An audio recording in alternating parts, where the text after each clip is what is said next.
fin.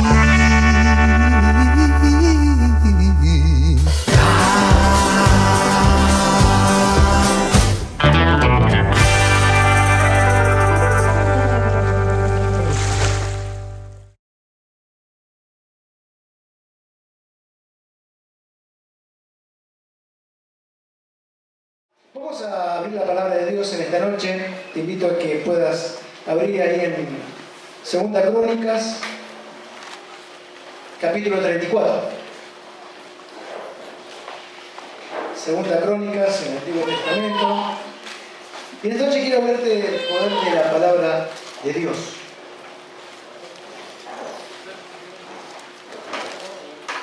Vamos a comenzar del versículo 1. Yo voy a leer salteado, así que les pido por favor que presten atención. Les voy diciendo a medida que voy leyendo. Arrancamos en el versículo 1 y dice: de 8 años era Josías cuando comenzó a reinar, y 31 años reinó en Jerusalén. Verso 2: este hizo lo recto ante los ojos de Jehová y anduvo en los caminos de David su padre, sin apartarse a la derecha ni a la izquierda. A los 8 años de su reinado, siendo aún muchacho, comenzó a buscar al Dios de David su padre, y a los 12 años comenzó a limpiar a Judá y a Jerusalén de los lugares altos, imágenes de acera, esculturas e imágenes fundidas. Pasamos al versículo 7. Y cuando hubo derribado los altares y las imágenes de acera, y quebrado y desmenuzado las esculturas, y destruido todos los ídolos por toda la tierra de Israel, volvió a Jerusalén. A los 18 años de su reinado, después de haber limpiado la tierra y la casa, envió a Safán, hijo de Azalías, y a Maseías, gobernador de la ciudad, y a Joa, hijo de Joacás y canciller, para que reparasen la casa de Jehová, su Dios. Verso 12. Y estos hombres procedían con fidelidad en la obra, y eran sus mayordomos Jaad y Abdías, levitas de los hijos de Merari, Zacarías y Mesulam, de los hijos de Coat, para que activasen la obra. Y de los levitas, todos los entendidos en instrumentos de música. Verso 14. Y al sacar el dinero que había sido traído a la casa de Jehová, el sacerdote Hilcías halló el libro de la ley de Jehová, dada por medio de Moisés. Y dando cuenta Hilcías, dijo al escriba Safán: yo he hallado el libro de la ley en la casa de Jehová. Y dio Hilcías el libro a Safán, y Safán lo llevó al rey, y le contó el asunto diciendo: tus siervos han cumplido todo lo que les fue encomendado. Han reunido el dinero que se halló en la casa de Jehová, y lo han entregado en manos de los encargados y en manos de los que hacen la obra. Además de esto, declaró el escriba Safán al rey, diciendo: el sacerdote Hilcías me dio un libro, y leyó Safán en él delante del rey. Luego que el rey oyó la palabra de la ley, rasgó su vestido, y mandó a Hilcías y a Icam, hijo de Safán, y a Adón, hijo de Micaía, y a Safán, escriba, y a Asaías, siervo del rey, diciendo: andad, consultad a Jehová por mí y por el remanente de Israel y de Judá acerca de las palabras del libro que se han hallado, porque grande es la ira de Jehová que ha caído sobre nosotros, por cuanto nuestros padres no guardaron la palabra de Jehová para hacer conforme a todo lo que está escrito en este libro. Hasta acá nomás la palabra de Dios. Por el momento vamos a seguramente mencionar algunos textos con nosotros. Vamos a hablar una vez más y decimos: Señor, te damos gracias por tu palabra. Y queremos rogarte, Dios, que haga la obra por la cual tú la enviaste. Queremos rogarte que tú seas glorificado en nosotros y a través de nosotros, Señor. Y queremos agradecerte por esta historia, esta bendita historia que quedó grabada en este bendito libro. Decimos en el nombre de Jesús.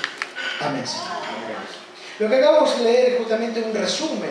Es una crónica de uno de los reyes de Judá.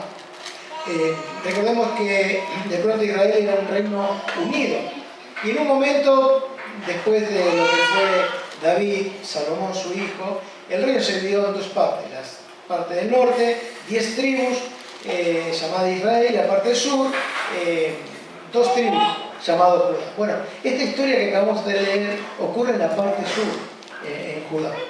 Lo primero que podemos observar es que habla acerca de este niño de 8 años que va a subir al trono, siendo él el rey. Nosotros podemos mirar con cierta cierta envidia, ¿verdad? Porque imagínate de pronto un chico de 8 años, toda una vida por delante, subiendo al trono, siendo el rey. Nadie había superior a él. Semejante posición, semejante gloria, semejante poder. Nadie sobre él, y todos debajo de él, y él ejerciendo la autoridad. Quizás podemos pensar que quisiéramos estar en lugar de él. Pero lo cierto es que la Biblia, hablando de este muchachito, él está viviendo una verdadera tragedia. Es que, por un lado, acababa de morir su padre. Es decir, él estaba ocupando el lugar de su padre. Y este era el motivo que lo llevó a él a ser rey. Pero por otro lado, era el hecho de que él estaba haciendo el duelo. Y no solamente que estaba haciendo el duelo de su padre, sino el hecho de que su padre no murió de una muerte natural. No fue algo preavisado, una enfermedad. No, sino que lo asesinaron. Y muy posiblemente él presenció parte de todo este episodio, porque fue hecho en su propia casa donde lo asesinaron. Sus siervos fueron los que mataron a su padre. Así que imagínate este chico con 8 años, estando en el trono, cuánta confusión. Y ahora tiene que tomar las riendas de este gobierno. Lo primero que podemos ver es que hubo 4 años en el reinado de Josías de un total silencio. Es que realmente el dolor produce eso. Produce silencio en nuestra vida. Y él estaba cargado de heridas, de dolor, de angustia, de miedo y de soledad. Es por eso que el versículo 3 que acabamos de leer, dice el texto que comenzó a buscar a Dios. Siendo muy jovencito, él comenzó a buscar a Dios. Es decir, que su situación que él estaba viviendo, su crisis, lo llevó de pronto a buscar respuestas. Y esa respuesta, buscando, es que empezó a buscar a Dios. Es que su necesidad, su confusión, en medio de toda esa tragedia, él empezó a buscar a este Dios. Fue un momento muy especial para Israel y fue una edad muy especial en cuanto a Josías. Porque de pronto un niño puede comprender intelectualmente lo que es la muerte de su padre. Solo él entiende que lo perdió, solo él entiende que está solo y siente que lo abandonó, que su padre lo dejó. Ahora, yo no sé cuál es tu situación, por qué estás aquí. Pero sí quiero decirte que el dolor nos silencia a todos. Es lo que contaba el hermano en su experiencia con su bebé. El dolor nos silencia a todos. De pronto el dolor nos hiere el corazón. De pronto el dolor nos produce una verdadera orfandad. Y esto hace que nos transformemos en buscadores en respuestas a preguntas de las cuales nadie puede contestar. Surge una búsqueda incesante de nuevos caminos, porque no sabemos y no entendemos cuál es el correcto, cuál es el mejor. Estamos confundidos, estamos aturdidos. Tenemos una gran necesidad de una verdadera respuesta a nuestro vacío. Y así se encontraba Josías. Por eso es el texto que comenzó a buscar a Dios. Dice de David, su padre. Por un lado es cierto que está hablando de Dios de Israel, el Dios vivo, el Dios verdadero, el Dios de la historia de Israel, el Dios de los pactos. Pero por otro lado es cierto porque el texto revela que está hablando del Dios de David, pero en ese momento no era su propio Dios personal, no era su Dios, estaba en esa búsqueda de ese Dios. La Biblia dice muy claramente, Dios lo dice, no se alabe el sabio en su sabiduría, ni en su valentía se alabe el valiente. Si no dice que ni el rico se alaba en su riqueza, si no dice más, alábese en esto el que le hubiese alabar, en entenderle y conocerle, dice Jehová. Es decir, Dios puede ser conocido. Es decir, Dios se revela, Dios se manifiesta. Dios es un Dios personal. Y ahí está Josías, en medio de esta confusión, en medio de esta desesperación, buscando a Dios. Por eso es que la Biblia dice, cercano está Jehová a los quebrantados de corazón y salva a los contritos de espíritu. Contrito es la palabra oprimidos. Yo no sé si alguna vez tuviste una angustia grande y sentiste en tu pecho que te oprimía, que te faltaba el aire, por el dolor, por la angustia, por la soledad. Así se encontraba Josías. Y quiero decirte que más allá de tu circunstancia, de tu vida, quiero decirte que Dios preparó este momento para que vos puedas también conocerlo personalmente, a este Dios maravilloso, a este Dios grande, y quiere darte una oportunidad en esta noche. Lo segundo que observamos en esta historia es acerca de su familia, lo relata, ¿verdad? Ahora, quisiera que leamos rápidamente unos textos más arriba, o sea, antes, acerca de su padre. Su padre se llamaba Amón. Capítulo 33, vamos a leer 21 rápidamente. Dice, de 22 años era Amón cuando comenzó a reinar, y 2 años reinó en Jerusalén.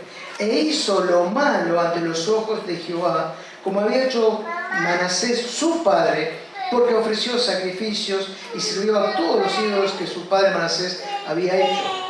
Pero nunca se humilló delante de Jehová como se humilló Manasés su padre. Antes bien aumentó el pecado. Y conspiraron contra él sus siervos y lo mataron en su casa. Y sigue el relato, y es interesante acerca de esta historia. Empieza diciendo que hizo lo malo. Es una síntesis. Así lo resumió. Hizo lo malo ante los ojos de Jehová. Hizo lo malo, ¿sabes por qué? Por una sola razón, porque tenía un corazón malo. Es decir, fue a conciencia delante de Dios, no fue por ignorancia. Él hizo lo malo a propósito. Dice el versículo 23 que era orgulloso. Es decir, tenía un corazón soberbio, un corazón altanero. Dice más, el texto aclara, dice que nunca, jamás en toda su vida se humilló delante de Dios. Y la Biblia aclara, entre todos los pecados, si hay un pecado que Dios abomina, es el pecado del orgullo. Dice, abominaciones a Jehová, todo altivio de corazón. Ahora, ¿sabes lo que es abominación? Y yo quisiera hacer algo gráfico para que vos piense lo que Dios piensa acerca del orgullo. Quisiera que todos pensemos en el plato preferido de nuestra comida. Y que te lo imagines por un momento. ¿Lo tenemos? ¿Quién se anima a contar cuál es su plato preferido? Tortilla de papa. Tortilla de papa, muy bien. Ahora, imagínate esa tortilla de papa con huevo ahí, bien amarillito, calentito, con sal, con todos los ingredientes. Esta noche llega tu esposa, te prepara la tortilla, abre la puerta y vos dices, wow, con el hambre que tengo y me siento, está el plato ahí preparado en la punta de la mesa, ¿verdad? Imagínate que de pronto llegás en esta situación, pero la cara que tenés de alegría por esa tortilla de papa, de pronto se va a transformar porque ese plato está lleno de gusanos. Eso es lo que siente Dios por lo que llama abominación. Es esa sensación, ¿me entendés? Dios abomina. Es como un plato lleno de gusano. Produce asco. Eso es lo que siente Dios por el orgullo. Eso es lo que Dios sentía por este hombre llamado Amón. Pero dice más el texto, dice que aumentó el pecado, multiplicó el pecado. Es decir, Dios llama las cosas por su nombre. Al orgullo, a la idolatría, a la autosuficiencia, porque Amón era su propio Dios, no necesitaba a Dios. Es más, no solamente que no necesitaba a Dios, tuvo éxito publicitando toda la inmoralidad del pueblo de Israel. La gente lo aplaudía, la gente lo apoyaba, la gente lo ovacionaba.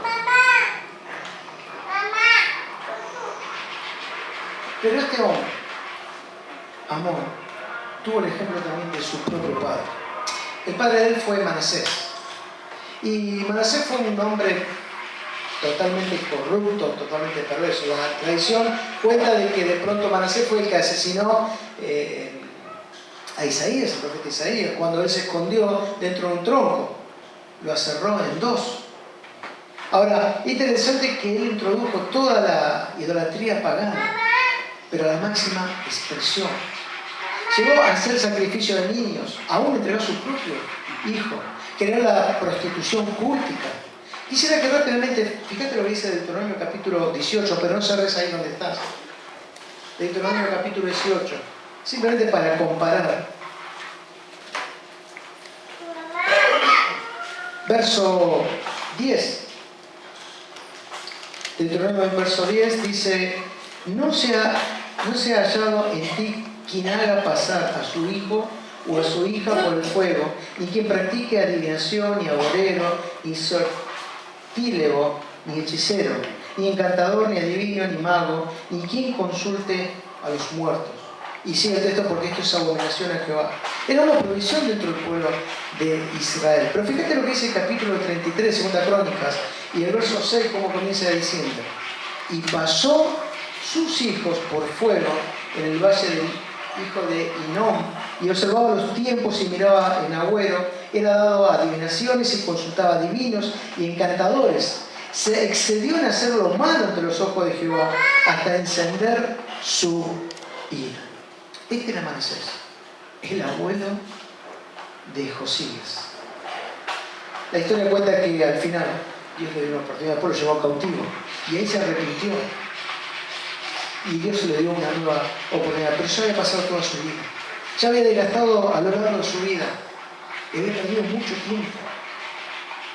Ahora, Josías también tenía un bisabuelo. Y este fue Ezequías. Este fue una persona realmente que hizo lo bueno ante los ojos de Dios.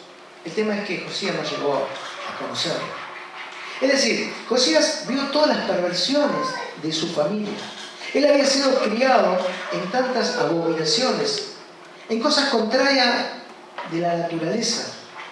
Es más, en la Biblia enseña en Deuteronomio que ellos no debían tener cosa abominable a su casa. Y Josías se crió en un hogar de prostitución pública, de poco valor a la vida, de idolatría y de todo tipo de prácticas satánicas. Solo aprendió a hacer lo malo. Dios era lejano a su familia. Ellos dejaron a Dios, al Dios vivo, al Dios de Israel. Venían de una generación de prácticas y ataduras de pecado. La pregunta es, ¿cómo es la generación hoy en día? ¿Cómo se crían los chicos de 8 años a la edad que tenía Josías? ¿Qué cosas aprenden en el hogar, en la escuela, en la sociedad? Bueno, nuestros hijos, en nombre de la cultura, aprenden todo tipo de paganismo. Desde el carnaval, desde el Halloween, desde poner llamadores a de ángeles en la puerta de la casa buscando protección, desde el horóscopo, desde consultar a los muertos, a los chamanes, de tirar a las cartas, de leer las manos, de todo tipo de meditación. Hoy nuestros niños, nuestros adolescentes, justamente se entregan al sacrificio del dios hedonismo, del dios del placer. Hoy se vive un verdadero sincretismo. Y lo vemos reflejado en los baúles de los autos. De pronto vemos el pescadito, la cinta roja, el gauchito Gil, la difunta correa. Es decir, todo da lo mismo. Dar gracias a Dios que dar gracias a la suerte, a la energía, o a los santos, o a la madre naturaleza, o lo que es peor, al puyar, al propio diablo. Y esta es la cultura que vos y yo vivimos, que estamos inmersos. Pero la tercera observación es justamente la sociedad que vivía Josías. Una sociedad totalmente pervertida, libertina, con una decadencia total moral y espiritualmente hablando, como consecuencias propias de una sociedad de vivir lejos de Dios. Era una sociedad, dice Jeremías, confundida. Y es interesante este término, porque la confusión es un estado de desorden, de perturbación, de falta de claridad, de tinieblas. Y Pablo dice algo interesante en el Nuevo Testamento, hablando de Dios. Dios no es un Dios de confusión. Pero dice más Jeremías, y él va a describir a la sociedad y dice de pronto, esta es la nación que no escuchó la voz de Dios, ni admitió corrección, pereció la verdad. ¿Y qué fatal fue? El hecho de la misma sociedad presenciar el funeral de la verdad. Ya no había verdad absoluta. Es decir, cada uno tiene su propia verdad. Si esto fuese la sociedad, si somos 50 personas, hay 50 verdades en medio de nosotros. Entonces, de pronto, ¿cómo definir lo que está bien y lo que está mal? ¿Qué es lo correcto y lo incorrecto? ¿Qué es lo bueno y qué es lo malo? Es decir, cada uno hace lo que bien le parece. Y es más, en esa verdad, cada uno defiende su propia verdad. Cada uno es propietario, es dueño de su verdad. Por eso es que en esta defensa, los equivocados siempre son los otros. Porque yo me guío por la verdad, o mi verdad. Pero lo cierto es que son los otros los que están equivocados.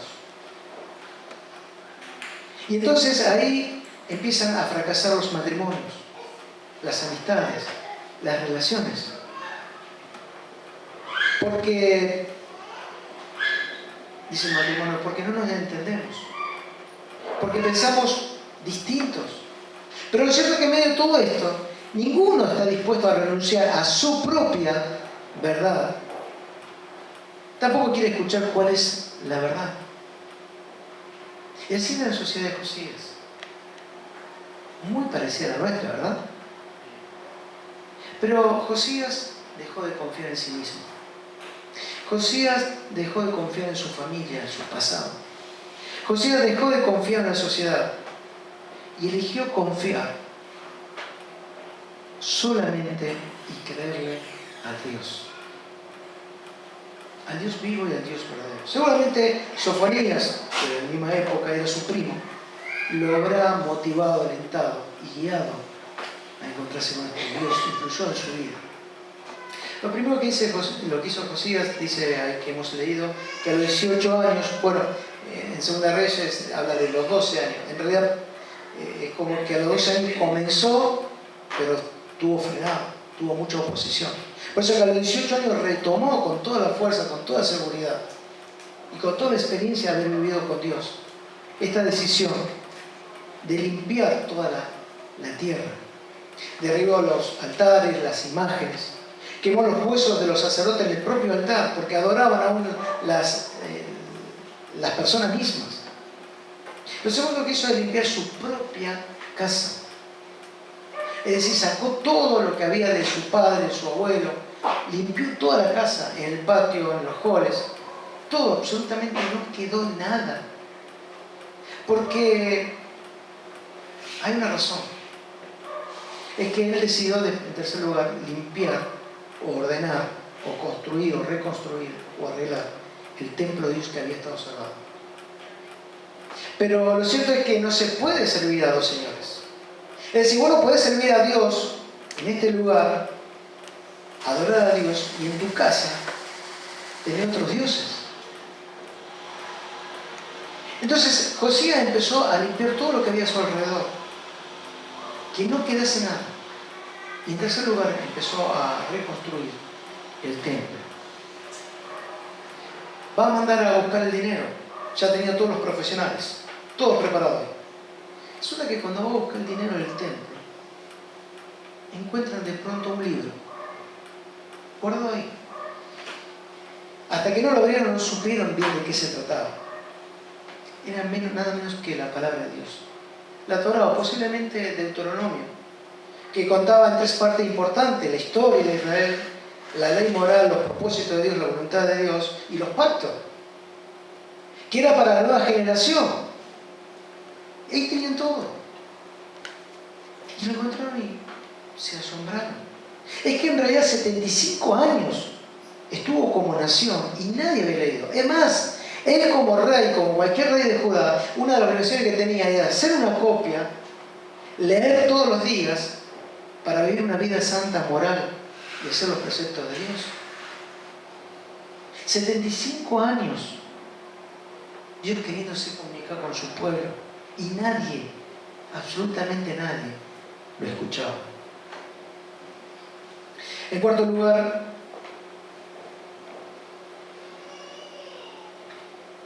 después que leyó el libro, Safán, justamente uno lo escribe, leyó el libro, dice el texto, hay que rasgó su vestido, hablando de un acto de humillación, ¿verdad? Es que la palabra de Dios empezó a penetrar en su vida, en su corazón, en su conciencia.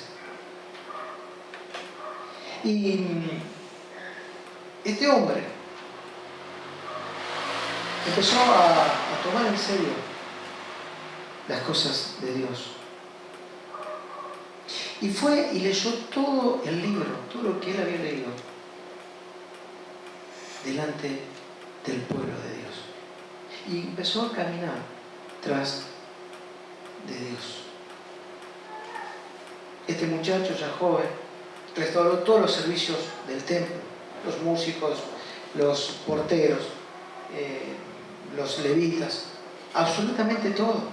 Empezó a darle vida al pueblo de Israel y Dios gozándose en medio de su pueblo. Y en quinto lugar, celebró la Pascua, como hacía años que el pueblo de Israel no celebraba. Ahora, es interesante todo esto, ¿verdad? Pero hay algo más interesante.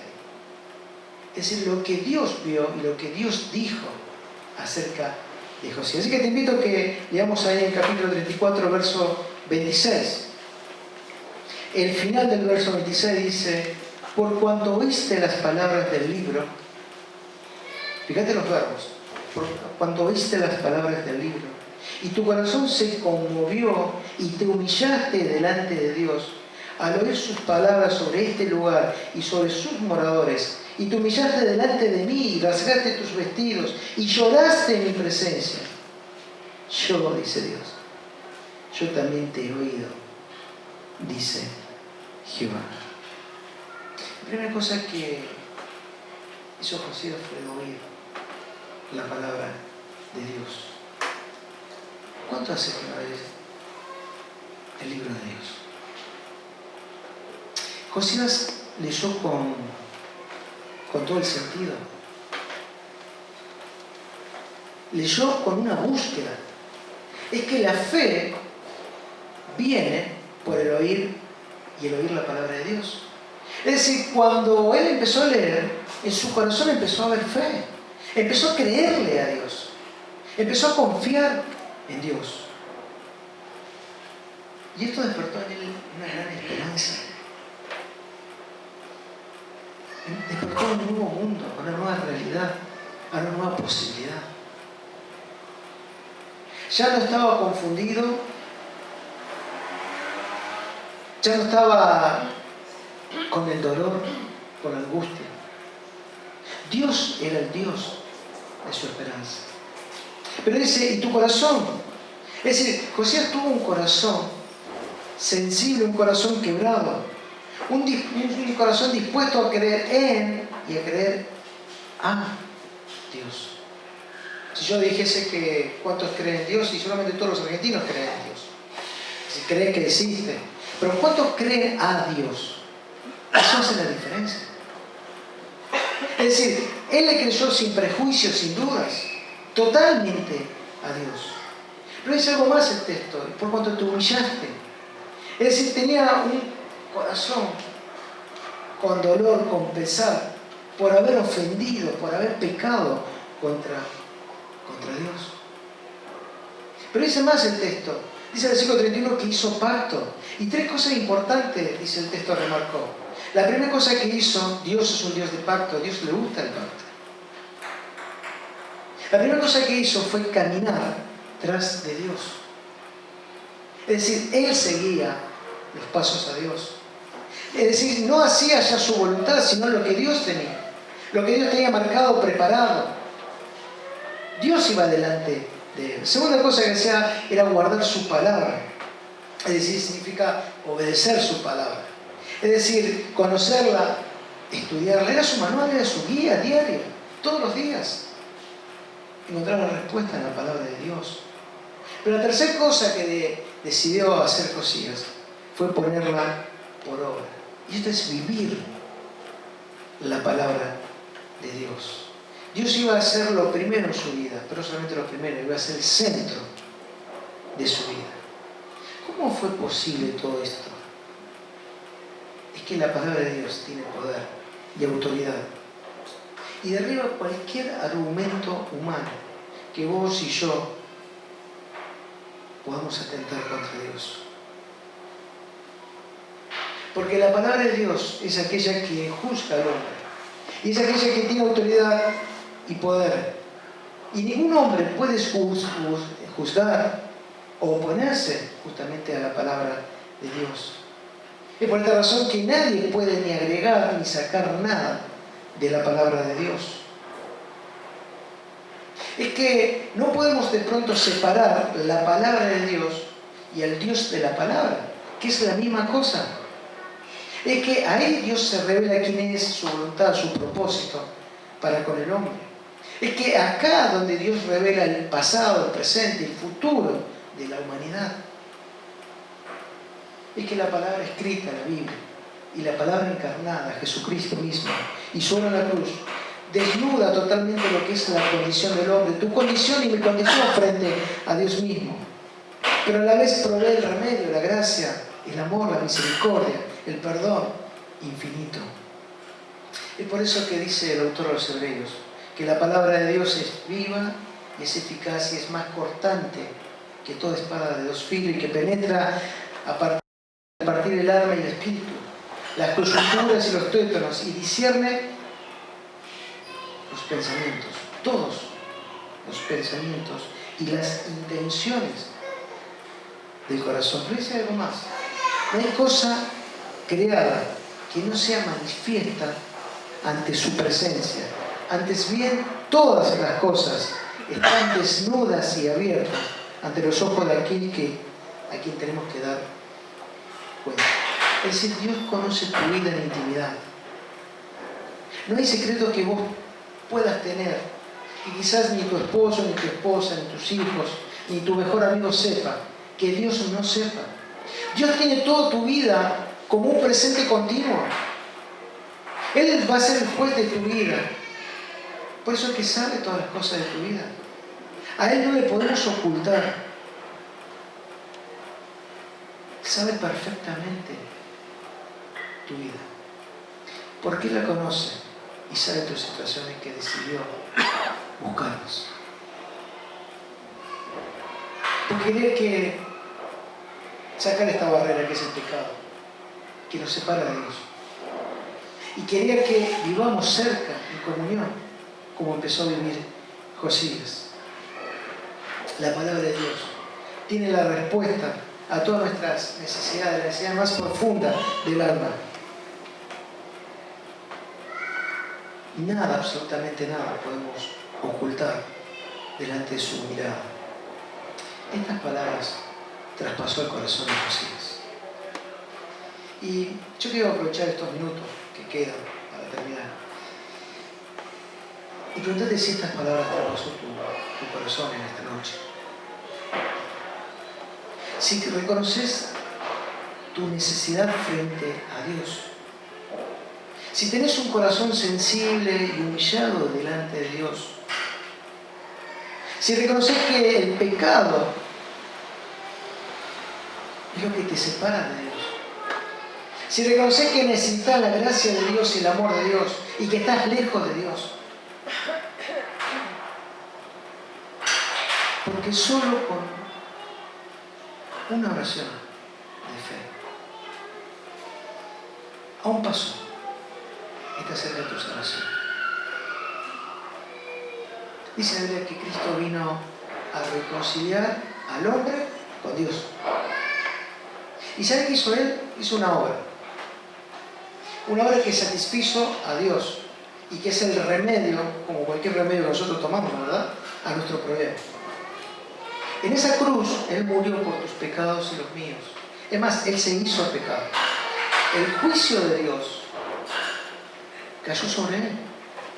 La condenación de Dios cayó sobre Él. Si algo matara a Dios, sería el pecado. Jesús hizo pecado. Por eso es que murió en aquella cruz. Y lo maravilloso es que Él entregó su vida en forma voluntaria, simplemente porque te ama. No hay otra razón. No hay otro interés. No hay nada que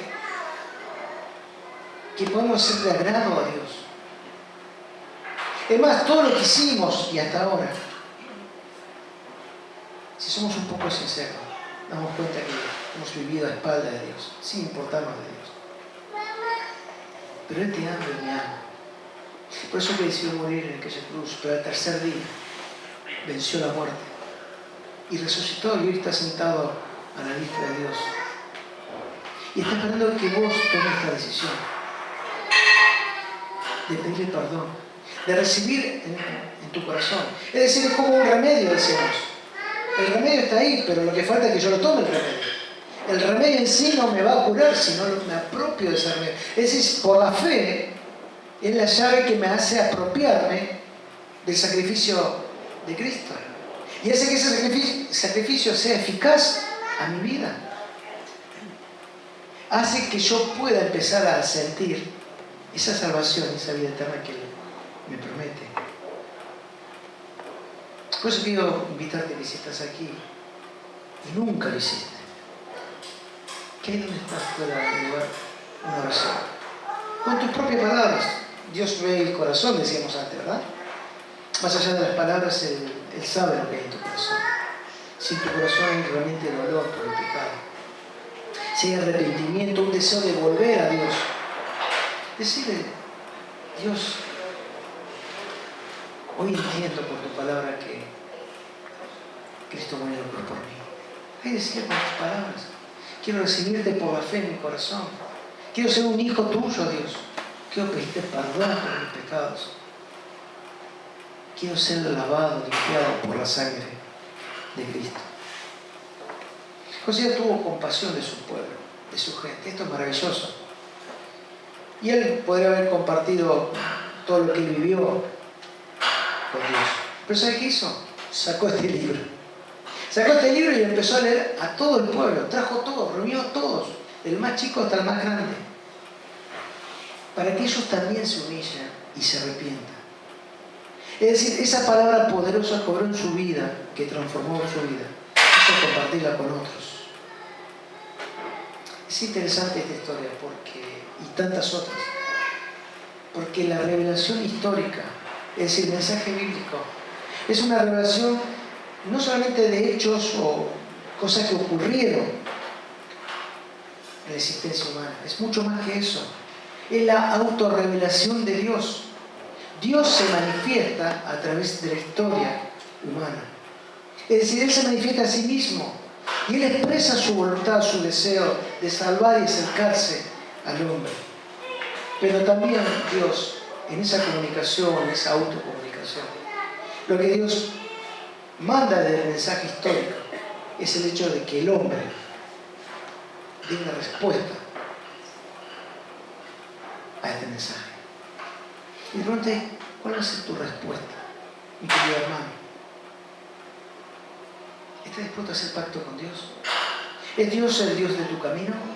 ¿Dios va adelante de tus negocios, de tu familia, de tus decisiones, de tus posesiones? ¿Has decidido leer la Biblia, hacer el manual de tu vida? ¿Cuánto tiempo dedicas a leer la Biblia, la palabra de Dios? Eso va a expresar cuánto querés escuchar a Dios, ¿verdad? Es interesante que este pueblo, a raíz de esta palabra, hubo arrepentimiento, hubo confesión, hubo una conversión. Pero termino con esto. Josías es conocido justamente como uno de los hombres que produjo una gran reforma. Usted sabe que la reforma, justamente el énfasis, está en la palabra de Dios. Celebramos este año los 500 años de la reforma. Y esa reforma es una vuelta a la palabra de Dios. Pero Josías no solamente hizo una gran reforma, produjo un gran avivamiento. Y el énfasis del avivamiento es justamente el obrar de Dios, es decir, la presencia de Dios. Por eso el profeta decía a Habacuc: aviva tu obra en medio de los tiempos. Pero no solamente que produjo justamente una reforma, un avivamiento, sino que Josías produjo una renovación, que es justamente la sumatoria de estas dos cosas, la conjunción de estas dos cosas: la palabra de Dios, la presencia de Dios, y el poder disfrutar, celebrar y gozarnos de su presencia. Por eso es que no lo hemos leído por una cuestión de tiempo, que celebró la Pascua como nunca, dice. Hubo alegría, un gozo. Quería que nunca se acabe, que esto perdure para siempre. Que Dios nos dé la gracia de que en este lugar, que en esta iglesia, el énfasis esté justamente en una vuelta a la palabra de Dios, en un avivamiento, es decir, la presencia de Dios en medio de su pueblo. Y que esta cosa nos lleve justamente a una renovación constante y continua, como logró Josías en medio de su pueblo. Gracias a Dios porque dice tu palabra que tu palabra tiene poder, tu palabra es útil, tu palabra es la que transforma, la que nos enseña, nos muestra. Y gracias te damos porque en esta noche hemos podido ver rápidamente la historia de un niño. Así comenzó la historia.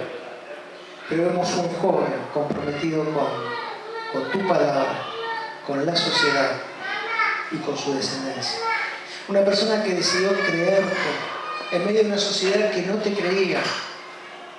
Una persona que en medio de su familia era el único que quiso buscar a Dios, porque los demás se habían desviado. Todos tuvieron la misma oportunidad, pero ninguno aprovechó esa oportunidad. Solo este niño, en medio de su dolor, decidió alzar sus ojos al Dios de los cielos. Gracias porque encontró y halló la paz, el sentido y la guía para la vida. Gracias porque tu palabra, Señor, apunta a Jesucristo. Y Él es nuestro Salvador. Es la palabra encarnada. Y porque podemos disfrutar de su presencia y gozarnos y alegrarnos y tener esta comunión, esta relación. De poder disfrutar de esta paz verdadera, esta paz que nos agota aún en medio de los problemas y dificultades. De poder confiar y estar tranquilos, porque toda nuestra fe está depositada solo en Él.